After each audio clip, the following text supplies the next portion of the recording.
সকলেই SLST English 19 এর ইন্টারভিউয়ের জন্য কিছু মাস আগে পর্যন্ত একটা রিদিমে চলছিল, তাই না? পরীক্ষা হয়েছে সেপ্টেম্বরে, তারপরে তার রেজাল্ট আউট হওয়া এবং সেই প্রসিজারগুলো কোথাও না কোথাও এখন কিছুটা হলেও থমকে গেছে। এবং সেই জন্য যেই বা ইন্টারভিউ যতটাই প্রিপারেশন নিচ্ছিল না কেন, প্রত্যেকেরই কিছুটা হলেও কিন্তু সেখানে ভাটা হয়েছে, তাই না? তবে সেই রিদিমে পুনরায় নিজেকে ফিরিয়ে আনতে হবে, বিকজ ইন্টারভিউ কিন্তু আমরা টেন্টেটিভ ধরে নিচ্ছি অগাস্টে, মেবি অগাস্টের মিডিলে হতে পারে, শেষ দিকে হতে পারে। এবার ইংলিশের পার্টিকুলার কবে হবে সেটা তো বলা যাচ্ছে না, বাট অগাস্টে ইন্টারভিউ প্রসিজারটা শুরু হবে, সেই মতো ভাবে আমরা এগোবো। Okay, so we have to prepare ourselves for that.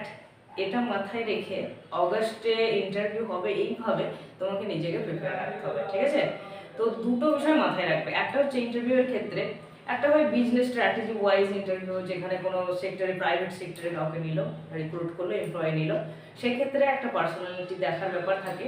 But এক্ষেত্রে খেয়াল রাখবে, এক্ষেত্রে কিন্তু বিজনেস নয়, এক্ষেত্রে বিজনেস সেক্টরে নয়, কিন্তু স্কুলে অ্যাজ আ টিচার হিসাবে ইন্টারভিউ।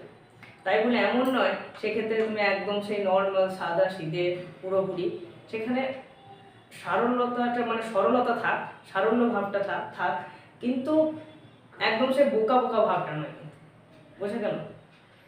সেই তবুও আমি বোকাই হবো এটাই আমার অ্যাম্বিশন করলে হবে না, কেননা সেক্ষেত্রে তোমাকে সিম্পল থাকতে হবে, বাট তবুও তোমার মাঝে কিন্তু চোখে মুখে একটা স্মার্টনেস অবশ্যই ক্যারি করতে হবে। বিজনেস স্ট্র্যাটেজিতে সেক্ষেত্রে তোমাকে এক্সট্রা একটু অ্যাটিটিউড থাকতে হবে, অবশ্যই পার্সোনালিটি একটু বেশি অ্যাট্রাক্টিভ হতে হবে, বাট এক্ষেত্রে অতটা দরকার নেই। অ্যাজ আ টিচার তোমাকে কিন্তু পোলাইট ডিসেন্ট অবশ্যই হতে হবে, এটা হচ্ছে ফার্স্ট ক্রাইটেরিয়া। তো প্রথম আমরা যেটা দেখবো সেটা হচ্ছে ড্রেস কোড। ড্রেস কোড ক্ষেত্রে দেখো, ড্রেস কোড অবশ্যই নর্মাল হতে হবে, কিন্তু ড্রেস কোড নর্মাল হতে হবে। তোমার বিহেভিয়ার, অ্যাটিটিউড, সেখানে প্রবেশ করা থেকে কথা বলা এবং সেখান থেকে যখন তুমি বেরোচ্ছ ততক্ষণ পর্যন্ত তোমার কিন্তু কম বেশি নোটিস করা হবে।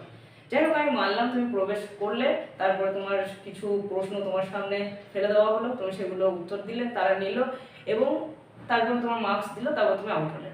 সেক্ষেত্রে তোমার বহির্গমনের পথটা অতটা নোটিস করলো না, বা কী করে বেরোলে, ঠিক আছে? অতটা পাই টু পাই অত হিসাব করে চলার সম্ভব না, বুঝে গেল? তো বিয়ের ইন্টারভিউ যেমন, সেই রকমই ধরে নাও, মেয়েরা বুঝতে পারবে। তো যাই হোক, ইন্টারভিউয়ের ক্ষেত্রে ড্রেস কোডটা মাথায় রাখবে, নর্মাল হতে হবে, সেগুলোকে নিয়ে বহু টাইম আছে, সেই সমস্ত জিনিস নিয়ে জানো। সালোয়ার কামিজ পরতে পারো, চুড়িদার পরতে পারো, শাড়ি পরতে পারো, নর্মাল হালকা একটু মানে হালকা হালকা কালারের একটু সাজগোজ, একদম যে নর্মাল খেপির মধ্যে চলে যাবে এমন তো নয়, বাট একটু নিজেকে একটু সাজুজ্যপূর্ণ করলে, হ্যাঁ, অলঙ্কারগুলো বাদ, এক্সট্রা নয়, যেগুলো নর্মাল নিতে হবে, ইয়ারিং যেগুলো থাকবে, কিছুটা যেগুলো বাড়িতে পড়ো সেগুলো, বা একটু স্টাফ টাইপের করতে পারো মেয়েদের ক্ষেত্রে। ছেলেদের ক্ষেত্রেও হালকা হালকা তুমি ব্লু কালার, আকাশি কালার, ইন্ডিগো কালারের শার্ট পরলে, কিংবা সাদা পরলে, সাদা তো বেশিরভাগই সাদা পরে ইন্টারভিউ ক্ষেত্রে, এটা নিয়ম। অ্যান্ড একদম পা পর্যন্ত মানে শু অবধি, সেক্ষেত্রে তোমাকে কিন্তু একটু ডিসেন্ট অবশ্যই দেখতে মনে হয়, যেমন এমন হিরোজনের চলে এলো সিনেমায়, সেরকম চাইছে না, ঠিক আছে? সেটা বিজনেস সেক্টরে হয়। তো ড্রেস কোডটা ঠিক আছে। এবার সেকেন্ড দেখো, সেকেন্ড কি? সেকেন্ড হচ্ছে, আমি কিন্তু ডেমনস্ট্রেশন বিষয়টা পরে আসছি, ইন্টারভিউয়ের ক্ষেত্রে বলছি। সেকেন্ড কি? সেক্ষেত্রে তোমাকে কিছু নিজের সম্পর্কে প্রশ্ন করলো, কিছু তুমি পেশা যেটা নির্বাচন করেছো এতদিন ধরে কেন এই ঘাটে জল খাচ্ছ সেটা জিজ্ঞেস করতে পারে। আর হচ্ছে কি, যে কোনো অপশন বি রয়েছে কিনা, if there is any second choice or second option if you do not get the job, ঠিক আছে? এটার জন্য প্রিপেয়ার থাকবে। তো বলতে পারো যে হ্যাঁ, এখান থেকে বাদ দেওয়ার বা বাদ যাওয়ার কোনো রকম পজিটিভ কারণ অবশ্যই নেই, তাই না? মানে এই যে ইন্টারভিউ থেকে বাদ দেবে সেরকম কোনো পজিটিভ কারণ তুমি সেখানে রেখে আসবে না, ঠিক আছে? তারপরে ছেড়ে দাও উপরওয়ালার কাছে, ঠিক আছে? কর্ম তো করতে হবে। তো থার্ড কি, সেকেন্ড যেটা বললাম সেটা হচ্ছে তোমাকে সেখানে থরলি প্রিপেয়ার থাকতে হবে প্রত্যেকটা প্রশ্নের জন্য। এমন নয় সেখানে কিছু স্মার্টনেস দেখিয়ে দিলে সেখান থেকে এড়িয়ে গেলে প্রশ্ন, তার মানে সোজা কথাটা বলে দেবে যে আমার এটা জানা নেই, বা মনে পড়ছে না, বা আমি এটা পড়ি না, অতটা জানিনি, বা জানার চেষ্টা করবো, সেটা বলে কেটে গেলে সেটা ঠিক আছে। কিন্তু সেখানে তুমি ওরকম স্মার্ট অবয়বে কিছু স্মার্ট উত্তর দেওয়ার চেষ্টা করলে নেকি ভাবটা রাখার দরকার নেই, যেমন ন্যাচারাল তেমন থাকুক, সেইভাবে যদি হয় হবে, না হয় না হবে, তাই না? এবং কি থার্ড থিং, তো সেকেন্ডটা তোমার মাঝে একটা সেলফ কনফিডেন্ট থাকবে, অ্যান্ড যেটা ইনস্ট্যান্ট রিপ্লাই দেওয়ার বা ইনস্ট্যান্ট অ্যাটেন্ড করার একটা ক্ষমতা থাকে, সেইটা মাথায় রাখতে হবে। যে কোনো কিছু পারলাম না বলে আমি চুপ থেকে গেলাম, কিছু ক্ষেত্রে চুপও শ্রেয়, বাট ওখানে মৌন সম্মতি লক্ষণ হয়ে যাবে। তো সেক্ষেত্রে তোমাকে রিপ্লাই করতে হবে। অ্যান্ড থার্ড হচ্ছে টপিক ওয়াইজ, ধরে নাও কিছু জিজ্ঞেস করো, টপিক ওয়াইজ বলতে গেলে ওয়েস্ট বেঙ্গল নিয়ে, নিজের জেলা মুর্শিদাবাদ, বীরভূম, যে কোনো জেলা নিয়ে, তোমার জেলা নিয়ে পার্টিকুলারলি অবশ্যই। তো এখন যেরকম ধরনের সরকার গঠন হলো, সেখানে কিছু মন্ত্রিত্ব পদ, এগুলো খেয়াল রাখবে। বাকি রাজনীতি নিয়ে বেশি জল্পনা করার দরকার নেই, কারণ ও নিয়ে কিছু গভীরের প্রশ্ন করলে বলবে যে আমার এই বিষয়ে খুব একটা ইন্টারেস্ট নেই, বা এই বিষয় নিয়ে আপাতত অত মনোনিবেশ করার কোনো রকম কারণ আমি দেখতে পাই না, ঠিক আছে, সেই জন্য আমি অ্যাভয়েড করি। ওকে, সেটা হলো থার্ড।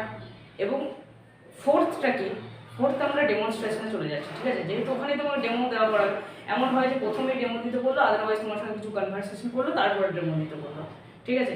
তো ডেমোটা কি, ডেমোটা দেখো 11-12 ক্ষেত্রে, সেক্ষেত্রে জেনারেলি বেশিরভাগ ইংলিশ ল্যাঙ্গুয়েজ অ্যাপ্লাই করেই হয়েছে, ঠিক আছে।